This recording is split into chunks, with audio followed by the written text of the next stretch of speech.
Hello and welcome to the Morning After Show. My name is Joshua Reimer. I am joined by none other than Jared Block, who is on my right. JTK says, "Hey yo, glad to have you here." Bacon says, "Happy Fat Tuesday." You love to see it. Uh, Jared, how are you doing, man? yeah, I forgot it was Fat Tuesday today. I stayed up pretty late last night Yeah. after I said to everybody that it was gonna try to go to bed early, but that didn't happen. So, stayed up with the MLB news a little bit. That wasn't the main reason, but we have a lot of we're kind of down to the wire here if we are gonna play a full season of MLB games. Well, it's a better outlook than it was yesterday, right? And I mean, It's true. I don't think there's anything else we need to talk about. We can just jump right into MLB talks and talk about everything that happened last night. Life Augusti says Taco Tuesday. It is Taco Tuesday as well. Charky says good morning. Good morning, Charky. How you doing, man? Yeah, we can talk about MLB and talk about everything that happened last night because it looked like a pretty dire situation, but it looked like both sides were willing to talk. We saw several meetings. I think there was a total of 12 sessions where they Yep. ended up talking to each other and just trying to figure things out. They finally came to an agreement last night on the postseason, and it's going to be 12 teams and not 14 teams. I don't know. What do you feel like? Do you think they made the right move with the postseason only being 12 teams instead of 14? Well, I mean, I don't know. The reason that they want, the owners want 14, the players want 12. I think it makes more sense to have 12. I would like a little bit less of I don't know, 14 just seems like a more of a competitive balance. We just saw what happened if when the NFL decided to expand their postseason. I know it's only been 1 year, but the fact that we had so many, while the playoffs were great for the NFL this past season, the wild card weekend was easily the most disappointing and lopsided. So, not to say that we're going to have that in baseball, because I do think that the level of competition is a little bit thinner and more competitive.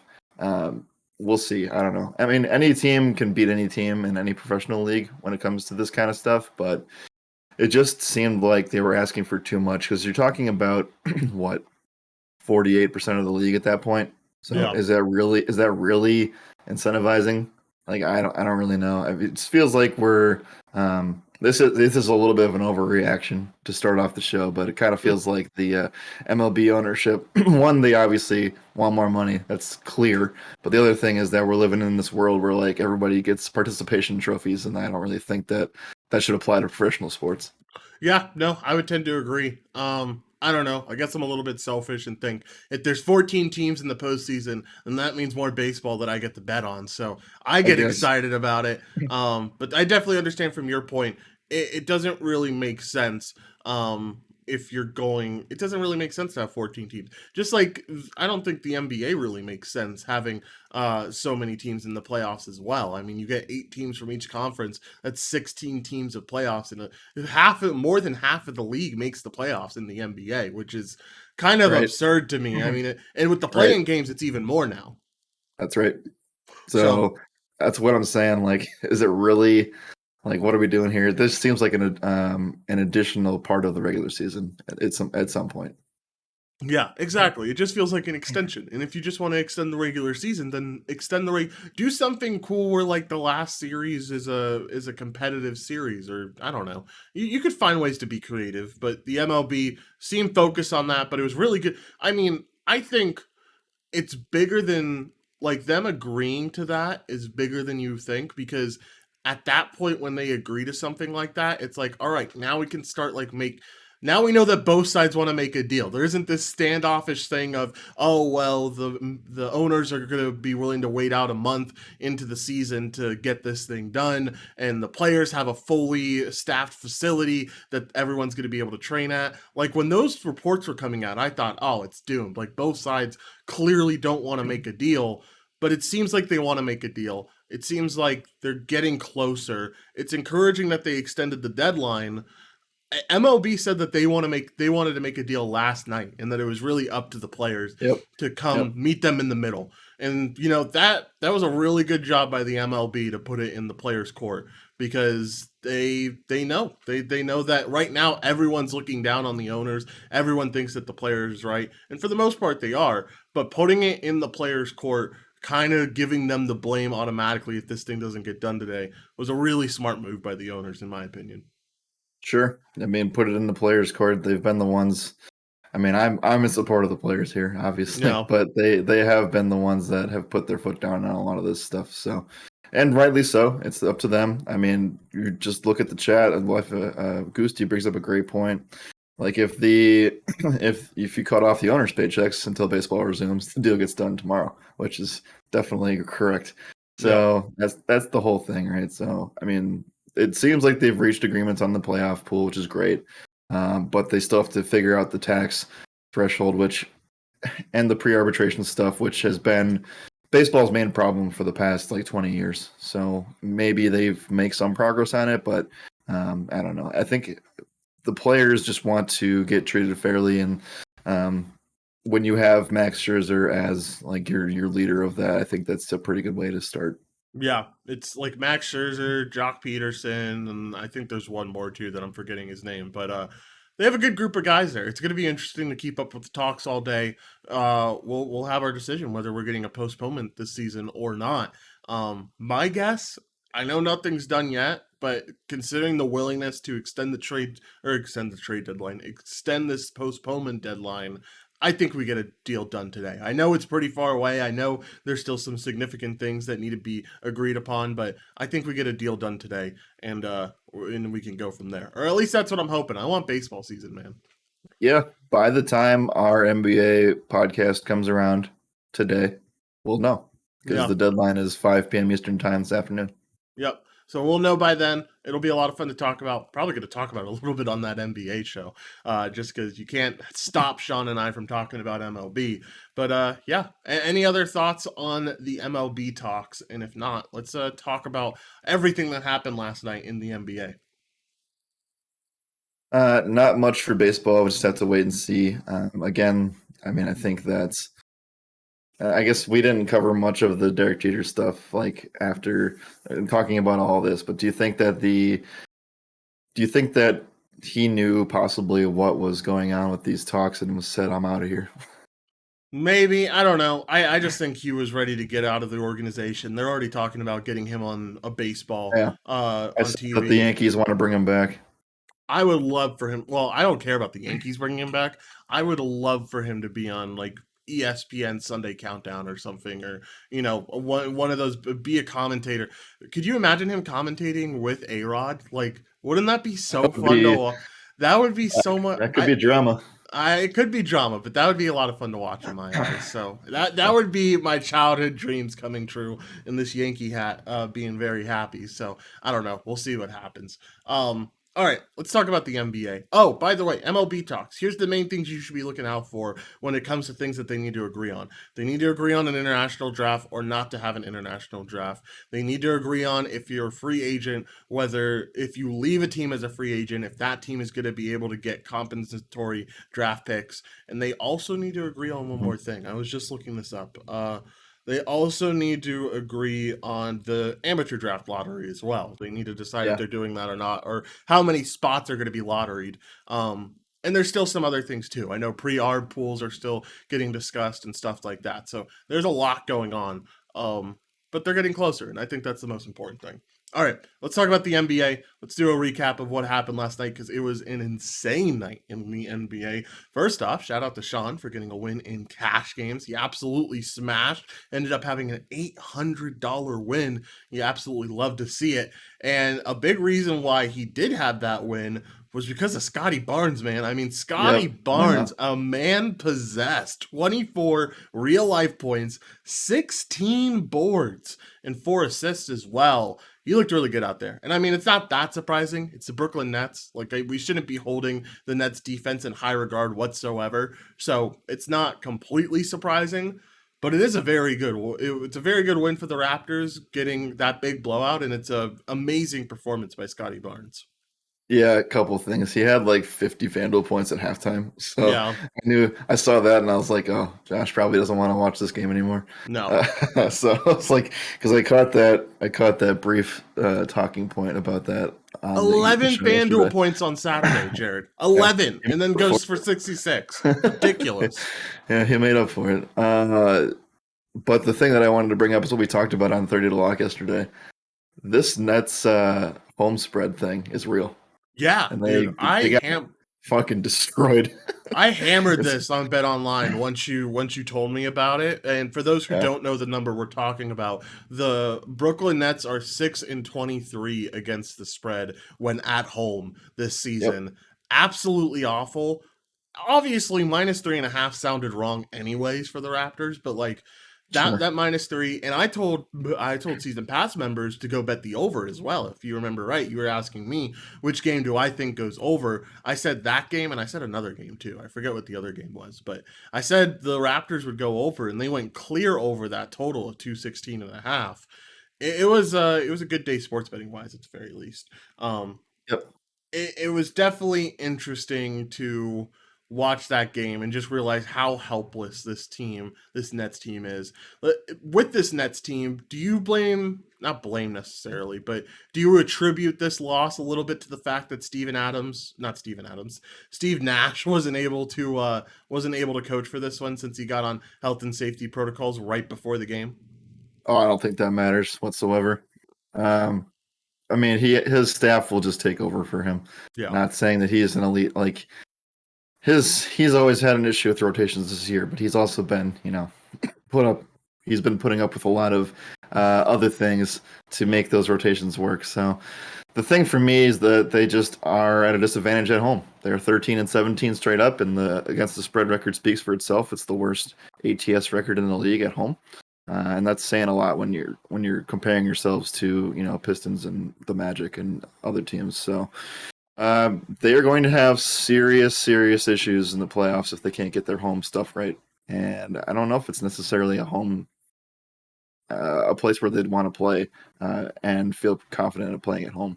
Hey, look at this. I mean, they're going to be away for every single series anyway, since they're so far back. So, I mean, who Sure. knows? Maybe it ends up actually helping them compared to actually hurting them. All right, let's talk about everything else that went on in the NBA last night, including an incredible performance from Ja Morant. So incredible that Allen Iverson posted an Instagram post or a tweet. I'm not Yep. sure which one. But he hung Morant's jersey on the MVP award and said, "Your time is coming soon." And you just got to feel bullish on Ja Morant after seeing something like that. Like everything he did last night, it wasn't only that he just got 52, or I think he scored 52 Yeah. real life points. It was also the fact of how he did it. I mean, the dunk on who did he dunk? I think it was Jakob Pertl that he dunked It over. was. It Oh my, was. like such a nasty dunk. It looked insane, Yeah. man. So, I mean, John Morant's stock keeps going up. Where do you rank him when it comes to players that are under 25 years old? Top two, Yeah. maybe top one. Who Who's number qualifies for that? Luca Oh, qualifies for okay. that. Okay. I mean DeJounte qualifies for that. I'm trying to think of other guys who would qualify under Yeah. that. No, I rank John Morant over DeJounte Murray. Uh, it's close, but I think it's tough because like you're comparing a highlight reel type player to I would say better overall players in Luca and DeJounte. So for me, I mean, how old is Jokic? 26. I don't think he makes that He doesn't make that category. list. Trey Young And makes Giannis that is list. 26. Trey Young makes that list at 23. Jason Tatum makes that list at 23. Zion makes Okay, that list. LaMelo, Shea, sure. Bam. Bam's only 24. Wow. Jared Allen, DeAndre Ayton. List goes on and on. But Okay, those are the top 10 guys that I'm looking at right now. Um, sure. Top two. I would say Luca. It's tough to pass him right now because he's probably the better overall player between the two of them. but I think there is something to be said about. I think there's something to be said about leading this Grizzlies team, especially with it Absolutely. being Yeah. where they're at. They're not using a lot of money. It feels like the Mavericks are always willing to spend money on players, and I don't know. I really like where this team is at. So I think Morant's really doing some special things, and he looked really good last night. Yeah. Not to take anything away from his night or his season or anything else. I just worry about how long can he do this type of play for, and Yeah. and at what point will he have to adjust and become and just adapt to what his body's going to give him later on. So I don't know. It feels like every single time he dunks, he either destroys somebody or destroys himself. So we'll see how it goes with that. And he's already had some scary injuries through college and first couple of years. So nothing to take away from that. I told Anthony last night that he has to get a new favorite player because there's no way that Jakob can recover from that. Yeah, Uh, that's that tough. was probably top 3 dunk this season, maybe top Easily. 2. Yeah. Um, I can't even think of one that was better than that off the top of my head right now from this Yeah. year. So we'll see, but yeah, it's when AI shouts you out, it's definitely something. And he was, he's had a great year, and that was capped with an All-Star performance, and he scored 50 plus points last night, which I think was the highest in Grizzlies regular season history. Yeah. It probably was. I think that as on top of everything, like you can really it's a really strong comparison to compare Ja and Derrick Rose. Like Derrick Rose, very similar type of style to where he Sure. played all out. And he always risked that injury, and we saw what happened there. Hopefully, Ja can adjust his game style at least a little bit to continue to stay healthy because that Grizzlies team needs him for sure. Yeah. All right, We didn't even talk about the fact that he won the game on a buzzer beater, yeah, like fact, half suspended in the air too when he caught yeah. the ball. It's just an amazing game from him. I don't know, like he was untouchable last night. Yeah, he definitely was. Let's talk about some other things going on around the NBA that aren't related to the games. Sixers said that they are going to pursue DeAndre Jordan after the Lakers waived him. I don't understand. Like they said, like they're gonna pursue him hard, and they're gonna really go out there and try to get him. Is it really that difficult to get DeAndre Jordan off of free agency? Like I don't know. No, The language that they had when they said that they were gonna go get him made it feel like, wow, you guys must think he's hard to get or something. well, yeah, it's certainly a significant downgrade from Andre Drummond. I'll say that. Yeah. DeAndre Jordan hasn't been playing all season. Maybe he played Mhm. like He played last game. 100. Did he play 100 combined minutes the entire year? Yep. Um, I don't think so. I I mean, maybe, but I don't know. maybe like he's been playing in like 8 to 10 minute stints Yeah. every 5 games. I just don't. Do they? I think it's just one of those guys that they'll probably just use as a maybe we'll throw him in there for 10 minutes during one of our playoff games or Yeah. something. Well, It's weird. I don't really understand it, but they do need depth there. They did lose a couple of key pieces. yeah, they definitely do need depth. I mean, you look at the bench and there's no power forward that can handle real NBA minutes. There's definitely no center Yeah. that can handle NBA minutes. So they needed to pick someone up, and this is a good addition to shore up that depth for sure. Let's talk about what the New York City mayor said. Said can't make exceptions just for Kyrie. So this news that we thought might clear Kyrie to end up being on the floor looks like it might not end up clearing Kyrie to be on the floor. It'll clear him to be on the bench. It won't clear him to play in the game, from what I saw. That's I right. I don't know, man. That's a little absurd if you ask me. Like if he's gonna be in the arena already, you should be letting the guy play, in my opinion. But I don't know. What's your thoughts here? It is kind of entertaining. So Yeah, he basically is. We're talking about the mayor of New York City, Eric Adams. He said that quote unquote would send the wrong message to the rest of the city about letting an unvaccinated star guard play in the NBA. I mean, I So guess, but like he's playing everywhere else, man. Like, I no, don't, I I get don't, it. I I get it. don't know. I don't know. It should be interesting to see what happens from all that. Hopefully, some resolution comes during playoff time because I I just don't want Nets fans to be like, oh, well, we would have had it if Kyrie was playing. Like, I just No. want it all to be fair at the end of the day. So I don't know. It would be interesting to keep up with that and see exactly what happens. Also, on that Brooklyn Nets front, Ben Simmons not cleared for games or practices. I don't know. Does Ben Simmons step on the floor again the rest of this NBA season? He'll probably play in the playoffs. I Yeah, would think that maybe we'll see him in a regular season game that doesn't matter as much. But again, will they have games that don't matter as much down the stretch? My answer, probably no. probably not. Probably not, indeed. All right. Uh, anything else for? Or actually, there is more for NBA. Let's get a temperature gauge going. Let's talk about some of these teams that might be on the edge, or and see what we like about them and what we don't like about them. Yeah, we won't cover the Nets. We'll talk about them probably the next month plus. Um, let's talk about two teams in the East here that are technically in the playoffs right now. Both have done very well in the last like 2 or 3 weeks, and that's the Celtics and the Raptors. Not even 2 weeks ago, we were talking about the Celtics as a possible 10 seed because they were dropping off hard, and now they've really turned things around. They're 8-2 in their last 10. The Raptors right there at 6-4. Both of them have really gotten there with their defense, and obviously with Fred VanVleet off the court, it's been a little bit more difficult for the Raptors. But the Celtics have looked great defensively over the last month or so. I just feel like at the end of the day, no matter what they do this season, they're still going to be a second round exit at the best. Yeah, I would tend to agree on that second round exit part. I don't know. This team has always been iffy to me. I kind of go back and forth on them. They show spots of good play and then spots of really bad play. Like, I think that defense will carry them a little bit throughout the playoffs. I mean, when you have that elite level of defense, it has to carry you at least a little bit. But Sure. I think overall the team is still missing pieces, and I don't know. When we're talking about a temperature gauge and we're talking about 1 out of 10, I probably am right in the middle of five. It's tough for me to really fall on one side or the other, especially with that defense being so elite.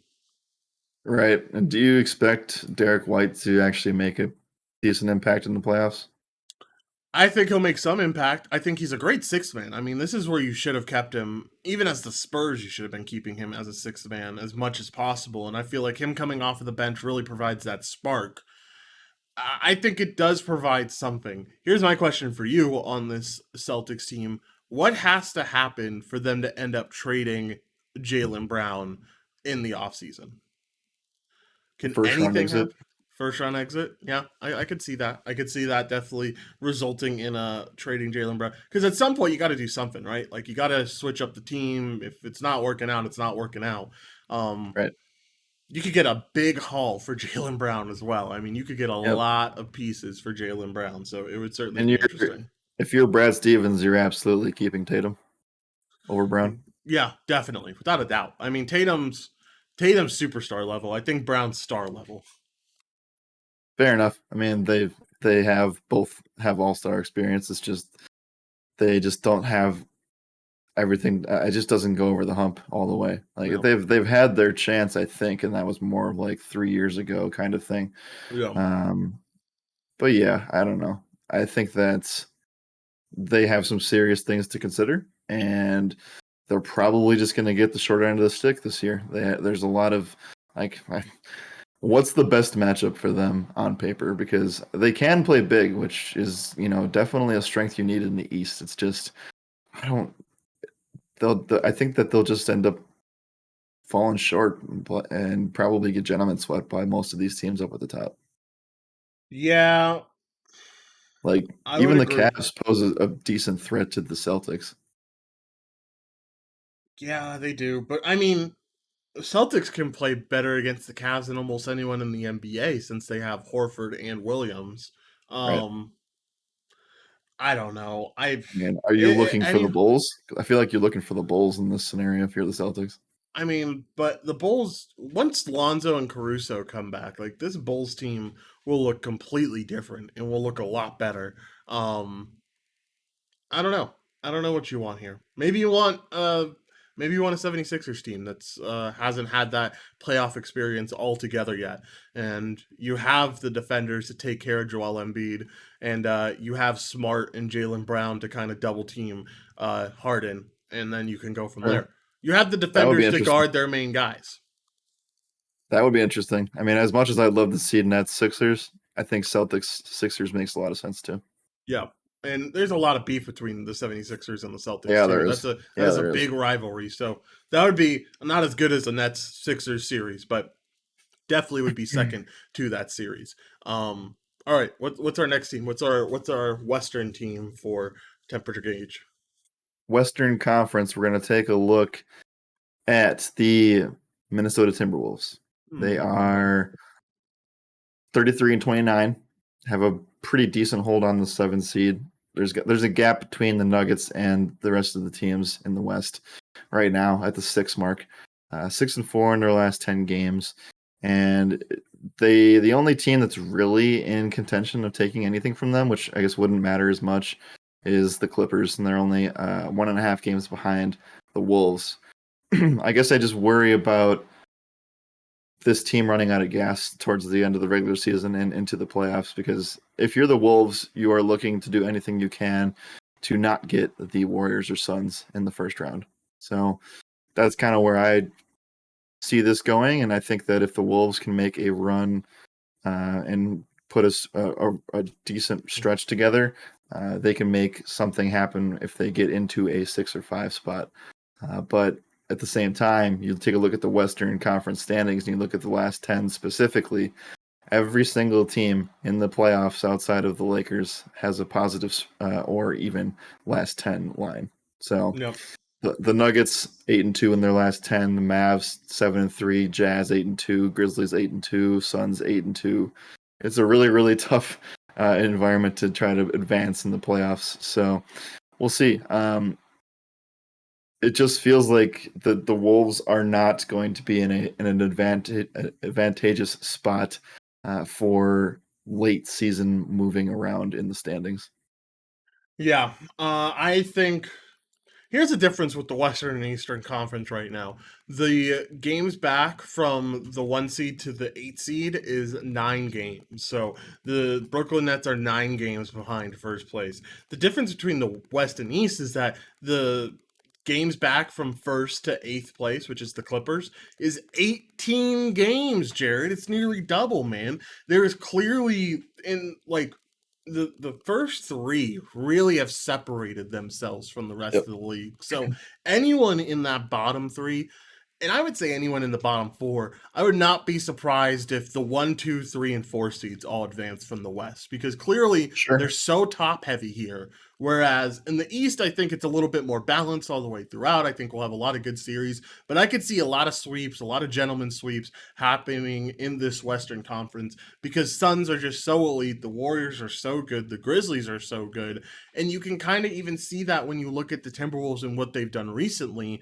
because the Timberwolves are beating teams like 3 seeds in the East. They beat the Bulls recently in Yep. the past few weeks. The last game they played in, they ended up beating the Cavs last night. I mean, That's right. that is the 3 seed in the East, and you ended up beating Yep. them for a very Mhm. good win. But I think you put the Timberwolves up against the 3 seed in the Grizzlies.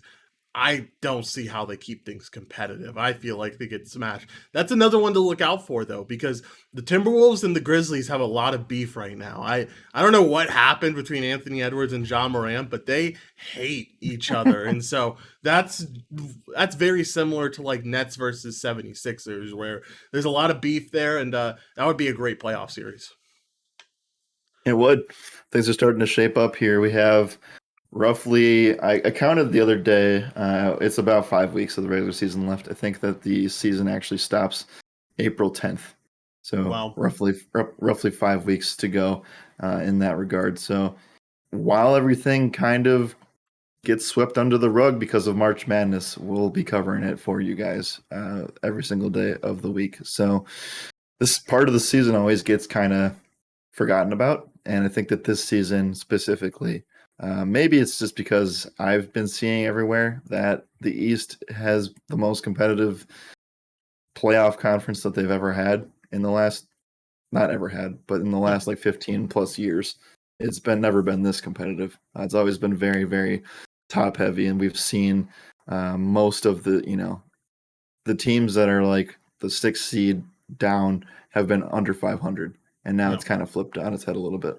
Yeah, definitely flipped on its head a little bit. You're right. April 10th seems like it's going to be the last day of the NBA regular season. So, should be interesting to watch all the way up. I can't believe we're only a month away, man. Like that's insane that we are only a month out from there being no more regular season NBA DFS. Obviously still playoff NBA DFS, but having the regular season go is going to be a little bit sad. All right. Anything else for NBA recap, Jared? If not, let's talk about all the news we got about the NFL and how they're going overseas. No, let's continue. Yep, let's continue. It got announced, I don't know, on Sunday or Monday or I think it sometime was recent. yesterday morning. We ran Yeah, out of time yesterday, so yeah. So it got announced yesterday that Packers and Saints will be the home teams for two of the London games. This with the Packers playing in Tottenham Hotspur Stadium, this makes it that way. So since 2007, every single NFL team has played in London, which is kind of Right. incredible that we've had everyone play now. Yep, that's right. The Packers were the last team. They were the last team to fight for their home games, and rightly so. It basically powers the entire city. Yeah. And but it's not coincidental that they waited until, because they had 8 home games last year. They're going to have 9 home games this year. So they waited until the 17 game thing came through, That and makes then they sense. were allowed to do that. So they are the last team. They technically do not lose a home game. Packers Twitter, I know you don't really see that, but they were furious yesterday, Yeah. because there's just something about, like, you're taking this home game revenue away from this city and all the things that it affects long term. Because I mean, the city doesn't make much money outside of January through August. Hmm. So all of their income comes from that 6 month period. So the people were pretty upset about that. But for what it's worth, it's no different than any other year. They're just Yeah. losing one home game in an additional 17 game season. So it's interesting, though. I've never had my team play overseas before. You And good to it's, go? I mean, let's go. I've never gone to London before. I've never So gone to London either. I mean, hey, why not? I've already seen one Packers game. Why can not you go travel to see another? can you imagine going to the London game and then having to provide a main slate afterwards? Oh, no, thank you. I'm good. I'll pass. That sounds absolutely awful. Never mind. We're not going to London. Um, Yeah. It should be interesting to see who plays in this one, though, because we know that the Packers and Saints are going to be the home teams. Who are going to be the away teams? We'll know that towards April is when usually the NFL schedule comes out. But I would like both of these games to be juiced matchups. I don't want it to be like Packers versus Jets or something. Like Sure. I want it to be Packers Yep. versus I don't And know. Give it uh, it won't be divisional games. yeah, Packers versus Niners. Let's go. That would make it perfect, wouldn't it? Then we definitely I go to mean, London. it makes sense. And we're gonna get to the other teams, obviously, but that rules out, like, you can't. They're not gonna play 2 games overseas, so it won't be Saints, it won't be Cardinals, it won't be Bucks. So yeah, I mean, it should be competitive. I mean, what if it was? I feel like the NFL would probably be kicking themselves a little bit if they sent a juiced matchup overseas. Like, Yeah.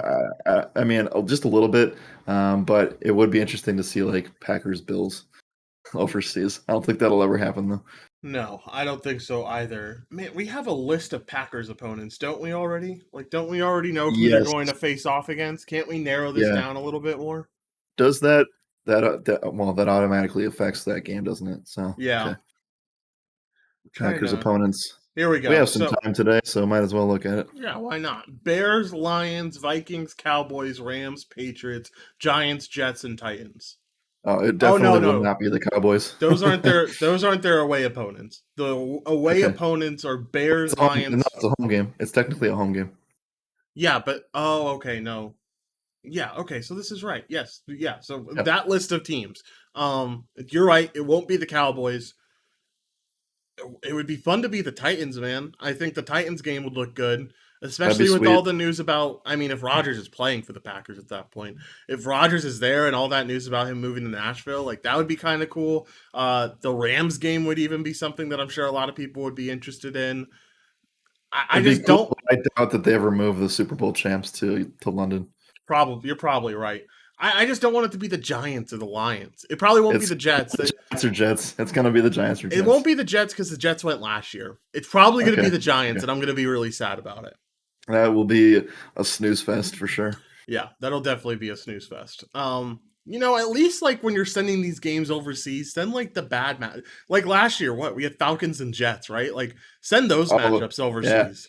that was great. And then we also had Dolphins Jaguars, and I think the Jaguars won that game. Yeah, man. Like send these crappy games overseas. I don't know why you're sending a Packers game overseas. Just doesn't make much sense to me.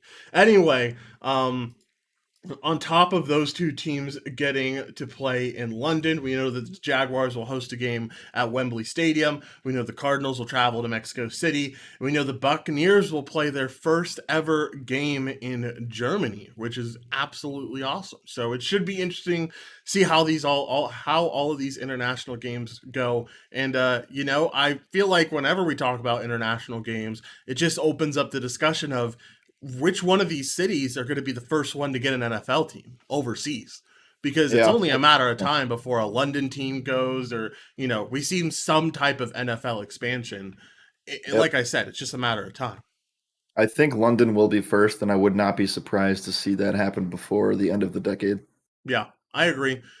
I think you'd have to do a lot of careful planning around a London game to prevent players getting jet lagged. I mean, I know it would probably never happen. They're probably a lot smarter than this, but could you imagine going to play a London game on Sunday and then going to play a Thursday night game back in Oh yeah, America? yeah. Like, No, that would never happen. yeah. I if mean, you're but like, playing, if you're playing overseas, you're probably playing 2 games in a row over there. what do you mean? Like, if it's not going to be just London, like they'll probably Oh, they you're might saying, put two London teams in. They might put a London and Germany team in. Like you're yeah. going to play back-to-back games overseas, probably. Yeah, should be interesting. Should be something to watch on. And I agree with you. It's only a matter of time before the NFL expands. I think everyone knows that. It's just how many expansion teams. What will it look like? It'll be a fun time in the NFL for sure. All right. Anything else for the NFL? Any other news that we want to cover here? Because I don't think I have anything Yeah, else. I mean, we should just mention the Cardinals are going to play a game in Mexico City. Yeah. On top of that, I mean, that's never really gone well, first of all. No. Either it's been canceled or the field hasn't been ready to go or something of the sort. There's Yeah. always been a problem with it, Mexico games so far.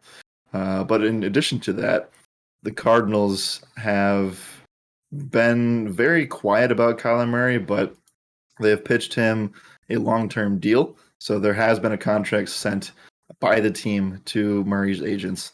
So I don't know. I mean, I think that Kyler Murray has been frustrated with how the last several seasons have ended, especially now that they're all three of the playoff teams advanced farther than they did, or two of the playoff teams advanced farther than they did, and they were basically the number one seed in the entire NFC for the last 2 seasons through like 10 weeks. So they've collapsed the last 2 seasons. And does Kyler Murray want to get himself in a situation where he is there for the next 4 years of his career? Well, people were wondering at the end of the season, like everyone saw Kyler clear out his Instagram, take the Cardinals Yeah. off, and they were all thinking, oh, something must be wrong here.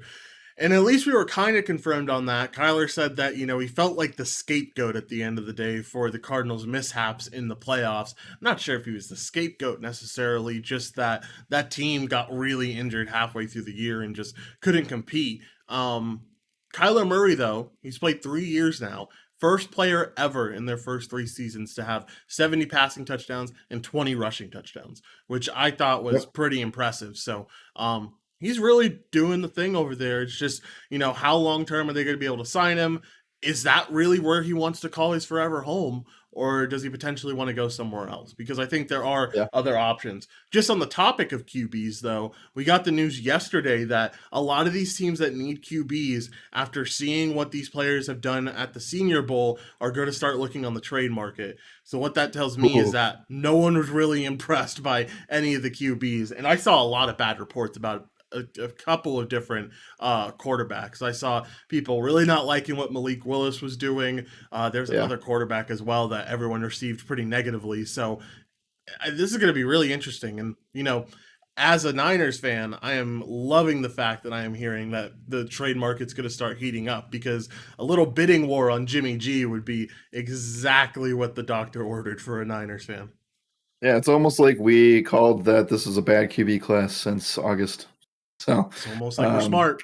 I don't know. It's funny to see all that come into play here, and we already kind of know that guys like Kenny Pickett and Malik Willis are just not ready for the NFL yet, and they probably could be great players, but we just won't. I don't think that we can see that right away, and there are teams like I don't. If you're Pittsburgh, I still don't understand the like. Yes, the homecoming thing is cool for Kenny Pickett, but like, why would you go that direction when you have a very solid defense and a very great running back and receiving weapons? Like, you're one quarterback away from being right back into the AFC North title.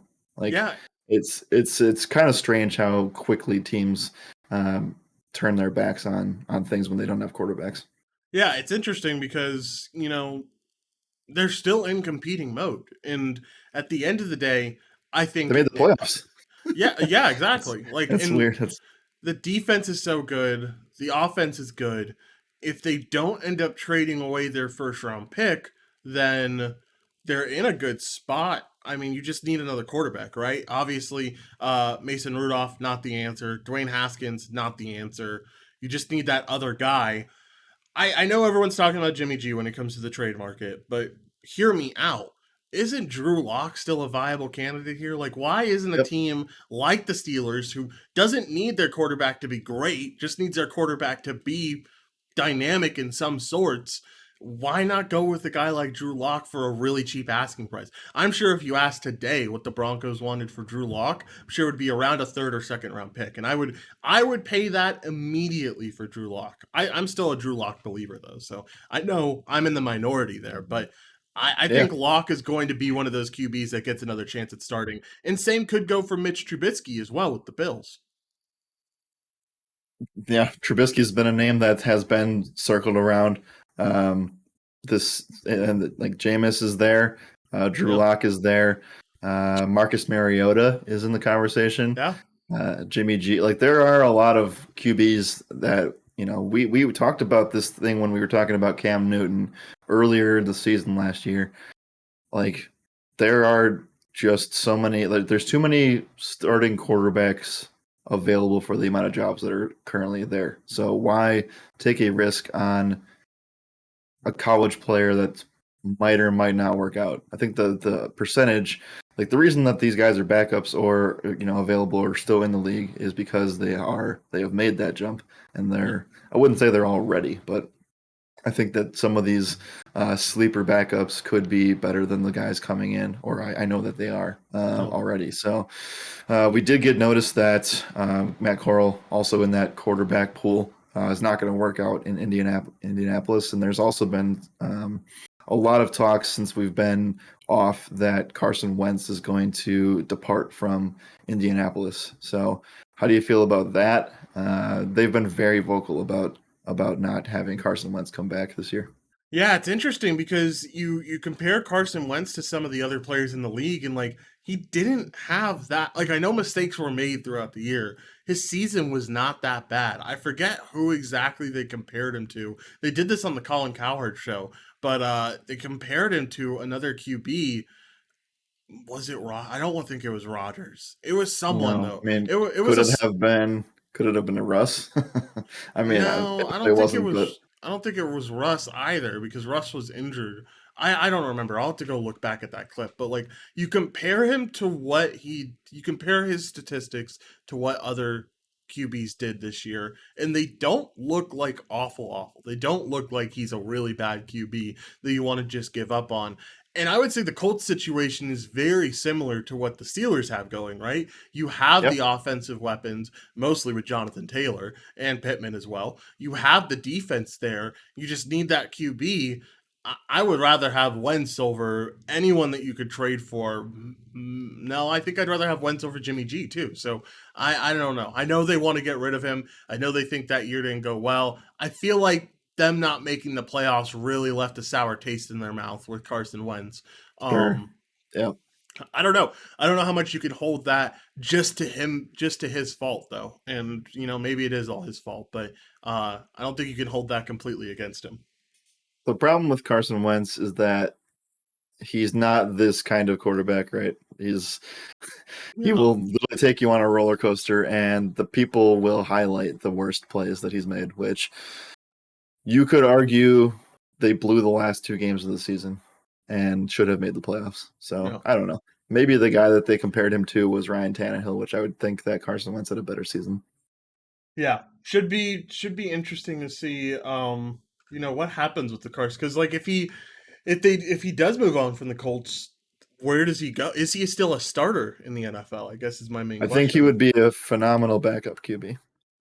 He would be the best backup QB by a long shot, in my opinion. If he ended Yep. up being a backup QB, he would be the best backup QB in the NFL by a long shot. Bacon is making fun of my Jimmy G, me believing in Jimmy G. Well, Bacon, I ask you, what was the Vikings record this year? And then I'll just stop it there. Um, all right. Anything else on the NFL? If not, let's get out of here, man. Or not get out of here. We Um, still have more to talk about. A lot more to talk no, about. let's move things to our what's going to be a daily college basketball segment now. Yeah, let's talk about March Madness. To the surprise of everyone, Gonzaga and Arizona remained 1-2 despite the losses. Does this shock you as much as it shocked me? Shocked is probably the wrong word. Surprised a little bit. Yeah, Uh, but I do think it has to do with the fact that everybody else lost underneath them. And it wasn't enough for, even though Duke won, to move them up 7 spots. Like, it's just not how that works. So what did Duke get? Are they a top 5 now? they're four. Okay. I think that's exactly where they should be Yep. in terms of how many spots they should move on that week or weekend. So I still think that Gonzaga is fraudulent. But we'll see where they're probably going to get the number 1 overall seed in the weakest bracket. So we'll see who they get paired up with as the sleepers that could take them down. But I do think it's a possible as soon as I won't say second round exit, but as soon as they get to the Sweet 16 and make it there, then things start to get really interesting for them. Arizona is the same way. So I think that we're seeing a lot of fraudulent things from these teams, and maybe that's a good thing for them now when they realize that they can correct their mistakes and still make it pretty far in tournaments and give them a decent shot. I'd rather have them lose now than lose next week or, in Sweet 16. So we'll see. But we have a lot of really awesome games tonight. Several top 25 matchups. Some of them are more lopsided than others, but the ones that I want to highlight here, late night game, Arizona, number 2 seed, going into take on USC, a number 16 seed in USC. This is not going to be a walk in the park for Arizona. And No. coming off of a bad loss, I do think that they could, this is a nice area for them to get back on track, but USC is no slouch. Like, they're 25-4. They only have one less loss or one more loss overall, and they only have one less win overall in conference play. Another awesome game is a 2 top 10 matchup between Purdue and Wisconsin. This game's in Madison. Uh, this is going to be probably the biggest game of the regular season for the Badgers, maybe the biggest game in the Big Ten regular season play. And then we also have Duke Pittsburgh. Duke's pretty heavy favorites on the road here. We have Ole Miss versus Kentucky, Tennessee versus Georgia. That one should be a lopsided event. And then this one is really interesting. Providence versus Villanova. I know Providence already kind of captured the Big East title, but this is a 9 versus 11 seed. So No. Villanova, 10-point favorites tonight, even though Providence has the better record and has already won the Big East. Yeah, Villanova at home is pretty insane. So It I'm is. not sure if I'm going to agree with the -9.5, but I at least understand it a little bit. I don't know. It should be a really good night of college basketball. Lots of games to watch. We'll be covering them all tomorrow when we're on the show and talking about the good ones and the bad ones and who did well and who didn't. Last thing that I'll comment on with the AP poll: does it shock you at all that Baylor's at number 3 when and Duke's only at number 4 when Baylor was at 10? I mean, Baylor moved up those 10 spots. You're right. I understand it was a good win against Kansas, the number 5 seed or number 5 ranked team, still, it's a big jump for going from Yeah, jumping from 10 to 3 and moving ahead of a Duke team that didn't lose. I don't know how to feel about that. that's a little strange. They also beat Texas last night, who is ranked, but it's still not enough to move that much. It's kind of Yeah. weird. Yeah, it was a big jump for that Baylor team, and I don't know. I don't agree with it, but we'll have to see. Right now, the 4-1 seeds, as long as everything stays normal and none of these teams lose, is Gonzaga, Arizona, Baylor, and Duke. Those are 4 really good 1 seeds, so it should be interesting to watch this one and see how it goes. All right. Anything else on the March Madness hype front? And if not, we have some blind dogs to bet on. No, I think starting tomorrow. A lot of these tournaments either start tomorrow or Thursday for this week. So what we'll go ahead and do is we'll give a preview of every single conference tournament that's happening. There's about 6 um, that are happening this week, and we'll break them down for you. There's about, I would say, 2 to 3 teams to watch for tournament viability in each conference that we're going to be covering this week, and we'll break those down all for you guys on Wednesday, and then give you live updates to where, because they're gonna be in like the second round by Friday. So Yeah. it's pretty much it's pretty much bowl season. It's a championship season. Yeah, it is definitely championship season, and it should be a lot of fun to watch. All right, Jared, we have some NHL to talk about, or not really talk about, but blindly bet on. I don't think your Canucks ended up winning last night. I actually think the Canucks lost by a lot last night. If I remember correctly, not Oh, by they a. did. Oh no, they did 7-2, and I had the Kings and they lost 7-0, so it couldn't have All been right. much worse. We couldn't have picked 2 worse underdogs, but here we are trying to do it again. So let's do Yeah. exactly that. Who's your blind dog pick for the NHL? Well, it makes me feel better that we lost by a combined 12 goals, and the only other dog lost as well. So it would have Yeah, been a losing proposition no losing matter what. either way. Okay. A big slate today. Haven't looked at it one bit. Let's see what I can look at here for a second. The first game that I saw on the board is a huge disadvantage, so no thank you. Um, we'll go with the Minnesota Wild, the team that actually is good this year. Finally, a dog that I picked that actually is good. There you go. Plus 110 at home. I like it. That's solid. We are gonna go with the Anaheim Ducks. Bruins can't do it 2 days in a row, right? It's impossible. It can't happen. So we're going Ducks at plus 154, and we'll see how it goes. All right, Jared. Any final thoughts before we get out of here, man? A little bit of an earlier day than usual, but not much else to talk about. No, we'll be back tomorrow. We'll keep you guys updated on the MLB news. Make sure to head to the Roto Radar Discord server, like I know most of you already live in. So we'll be talking about baseball most of the day today, and we should get news. Like, I don't think that they're going to wait until 5 p.m. Eastern time to make that decision. Maybe it'll Yep. go pretty close to that, but we should have some baseball news to talk about later this afternoon. I would agree. All right, make sure to keep an eye out for that. Make sure to tune in for the NBA show. Sean's going to make it 2 in a row tonight, or at least going to try to make it 2 in a row tonight. So make sure to tune in to hear all the analysis for this NBA slate. It's a juicy one when I started looking at it this morning, and I'm excited to provide for it. So it's going to be a good day for Roto Radar. As always, though, my name is Joshua Reimer. Good morning and good skill.